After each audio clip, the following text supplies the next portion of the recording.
Kaya nga po ako muna ay nagaganon kasi abalang-abala pa ang unang moderator. Tagapagpakilala.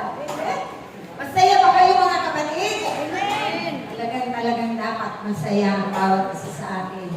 Narito ba ang Diyos? Amen. Napiling ba namin lagi siya? Kasama natin sa ating mga buhay?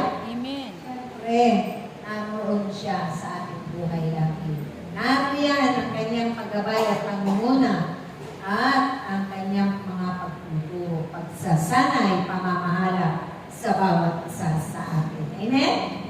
Siyempre, nandiyan na ang ating punong moderator. Anong puno ka dyan? Punong tagapagdaloy. Saka lang ako. Ang ating minamahal na kapatid, ang elder natin, Inang Mel. Para masaya.